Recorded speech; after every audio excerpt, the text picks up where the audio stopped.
मैं यहाँ पर आपके सामने एक न्यूक्लियोटाइड बना रहा हूँ, ठीक है, अभी लिखना नहीं है, सुन लेंगे पहले, ठीक है। देखो ये एक न्यूक्लियोटाइड है, ऐसे बना देते हैं इसको, ठीक है, ये एक न्यूक्लियोटाइड है, ये नाइट्रोजनस बेस, यहाँ पर ये है शुगर, और यहाँ पर इसके ऊपर ये है एक फॉस्फेट, ये क्या है, एक फॉस्फेट, ठीक है, नाइट्रोजनस बेस, शुगर और ये फॉस्फेट, ठीक है, ये फॉस्फेट है, ये एक न्यूक्लियोटाइड है ना। अब हम चाह रहे हैं ये एक और न्यूक्लियोटाइड हमारे पास आया, ये एक और न्यूक्लियोटाइड आया हमारे पास। अब हम चाह रहे हैं कि ये जो आपका दूसरा न्यूक्लियोटाइड है वो इस न्यूक्लियोटाइड से जुड़ जाए, तभी तो पॉलीमराइजेशन होगा। एक मोनोमर दूसरे मोनोमर से जब लगातार जुड़ता जाएगा तभी तो पॉलीमराइजेशन होगा। तो जरा उसको हम जोड़ते हैं और समझते हैं, ठीक है। देखो यहाँ पर मैं स्ट्रक्चर बना रहा हूँ, थोड़ा ध्यान से एक बार समझने की कोशिश करेंगे, आपको बहुत अच्छे से समझ में आ जाएगा, ठीक है। देखो मान लो ये एक नाइट्रोजनस बेस है, एडेनिन, ठीक, इस एडेनिन के साथ ये जुड़ा हुआ है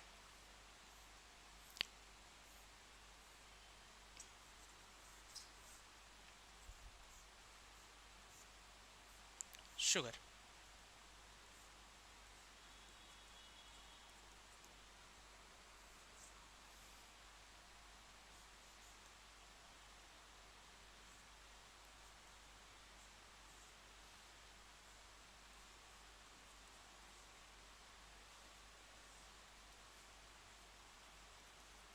ठीक है, ये एक आपका नाइट्रोजनस बेस है।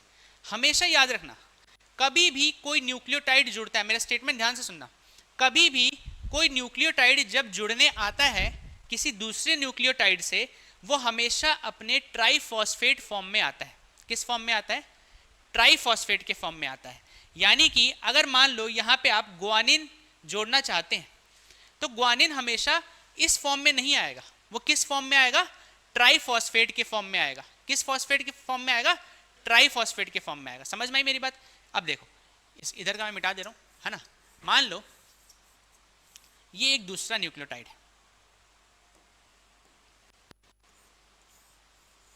ग्वानिन,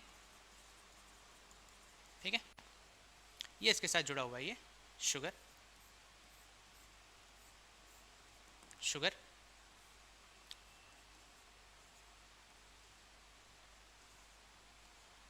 ठीक है, ये रहा फॉस्फेट। मैं फॉस्फेट ऐसे बना दे रहा हूं अभी, यहां पर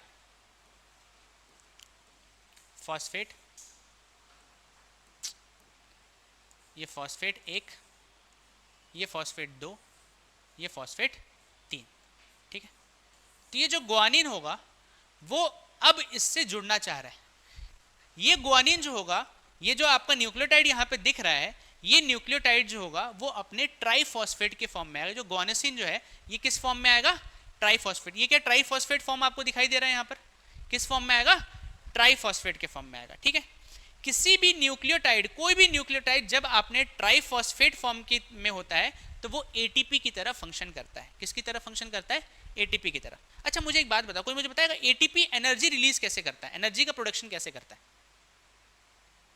एटीपी एनर्जी का प्रोडक्शन कैसे करता है? एटीपी किस में कन्वर्ट होता है? एडीपी में। एटीपी किस में कन्वर्ट होता है? एडीपी में। ये सबको पता है ये बात। यानी कि जब ये फॉस्फर, ये वाले जो बॉन्ड्स है ना फॉस्फेट फॉस्फेट के बीच में, जब ये बॉन्ड्स टूटते हैं तो यहां से एनर्जी रिलीज होती है। जब ये बॉन्ड्स टूटते हैं तो यहां से क्या रिलीज होती है? एनर्जी। समझ में आ रही मेरी बात? दोबारा समझो इस चीज को। ये यहां पर एक न्यूक्लियोटाइड था, हम चाह रहे हैं इस न्यूक्लियोटाइड का पॉलीमराइजेशन करना, इसमें और न्यूक्लियोटाइड्स जोड़ना चाह रहे हैं। तो ये हमने एक न्यूक्लियोटाइड लिया।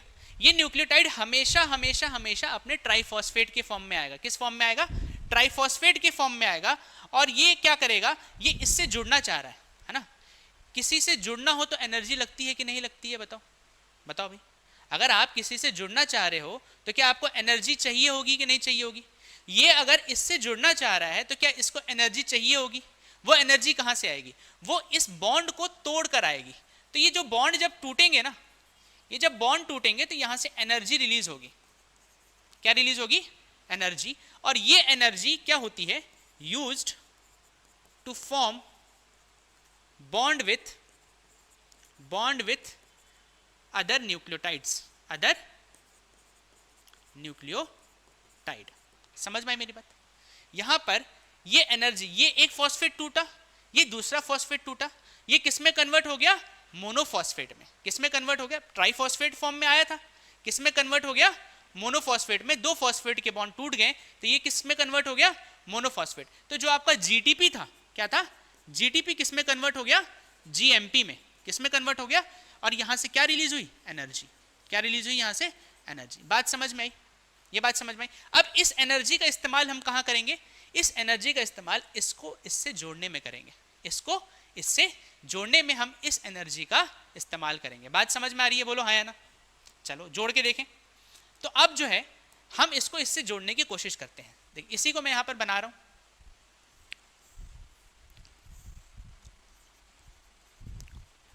गुआनिन,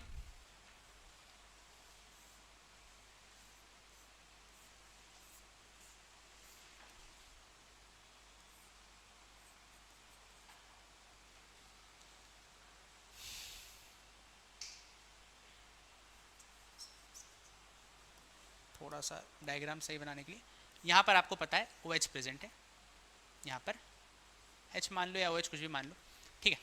यहाँ पर OH प्रेजेंट है, ये फ्री OH है। इसके साथ फॉस्फेट को जोड़ना है। किसको जोड़ना है? फॉस्फेट को। तो देखो जरा, ये P था आपका,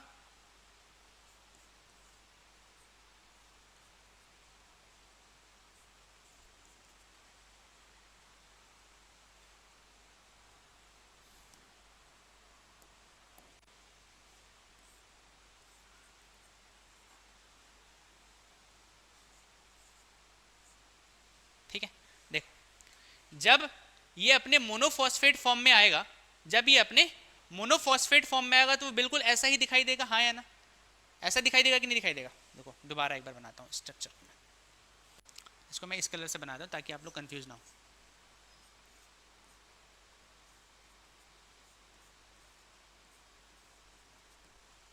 बोलो, इसी स्ट्रक्चर को, इस मोनोफॉस्फेट स्ट्रक्चर्स को ही तो मैंने यहाँ पे बनाया है। ये क्या है? गुआनोसाइन मोनोफॉस्फेट। क्या है ये? गुआनोसाइन मोनोफॉस्फेट। ऊपर क्या था? Adenosine monophosphate. इसने, इसके साथ पहले कितने फॉस्फेट जुड़े हुए थे? 3। 2 फॉस्फेट चले गए, एनर्जी रिलीज हुई, ये किस फॉर्म में कन्वर्ट हो गया? मोनोफॉस्फेट के फॉर्म में। ये एनर्जी क्या करेगी? यहाँ पर इन दोनों को जोड़ने का काम करेगी। इन दोनों को यहाँ पर जोड़ने का काम करेगी और यहाँ से क्या रिलीज हो जाएगा? H2O। क्या रिलीज हो जाएगा यहाँ से? H2O। समझ में आई बात? बोलो ये बात समझ में आई? ये चीज समझ में आई कि नहीं? बताओ। अब यहाँ पे ये फॉस्फेट जो है वो इसने इसके 3 कार्बन के साथ बॉन्ड बना लिया है ना। इसकी नंबरिंग अगर मैं करूँ यहाँ पर तो इसकी नंबरिंग देखो, 1 2 3 4 5। इसकी नंबरिंग देखो, 1 2 3 4 और 5।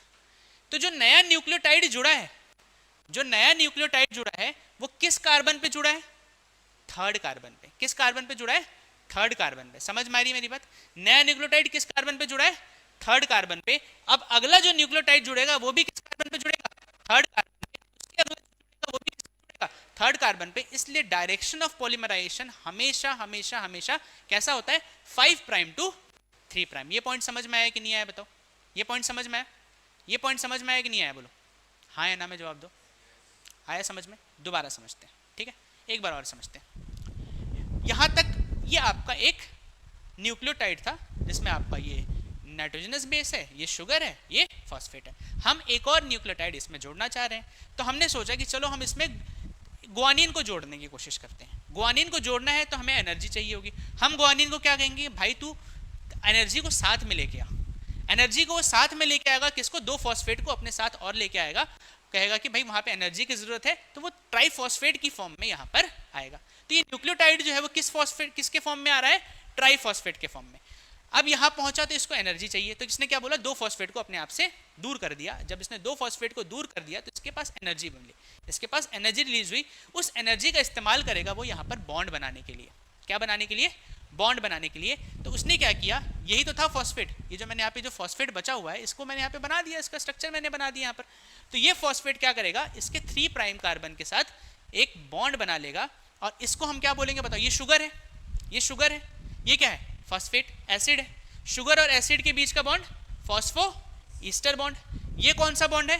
Phospho ester bond. ये भी फॉस्फो ईस्टर बॉन्ड, ये भी फॉस्फो ईस्टर बॉन्ड, दोनों को मिला के फॉस्फो डाइस्टर बॉन्ड। इन दोनों को मिला के हम क्या कहते हैं? Phospho diester bond. बात समझ में आई? ये बात समझ में आई? इस बॉन्ड को हम क्या बोलते हैं? Phospho diester bond. बोलो हाँ या ना? तो अब इस बॉन्ड का नाम क्या हो जाएगा? इस पूरे बॉन्ड का नाम क्या हो जाएगा? यहाँ पर इस कलर से बना देते हैं। ये जो पूरा यहाँ पर स्ट्रक्चर बना ना, इसका नाम क्या हो जाएगा? Phospho diester bond. तो एनसीईआरटी यही कहती है कि दो न्यूक्लियोटाइड्स के बीच में जो बॉन्ड होता है वो बॉन्ड कौन सा होता है? Phosphodiester bond. दो न्यूक्लियोटाइड्स के बीच में जो बॉन्ड होता है वो बॉन्ड कौन सा होता है? Phosphodiester bond. ये कौन सा बॉन्ड है बोलो जरा? N glycosidic bond. ये कौन सा बॉन्ड है? ये वाला फॉस्फो ईस्टर बॉन्ड। ये कौन सा बॉन्ड है? Phospho diester bond. समझ में आ रही है मेरी बात? ये बात समझ में आई कि नहीं है बताओ? ये कौन सा बॉन्ड है इन दोनों के बीच में, दोनों फॉस्फेट के बीच में? Anhydrous bond. ठीक, क्लियर है? यहां तक कोई डाउट है तो बताओ, बोलो भाई। यहां तक कोई डाउट? बना लीजिए।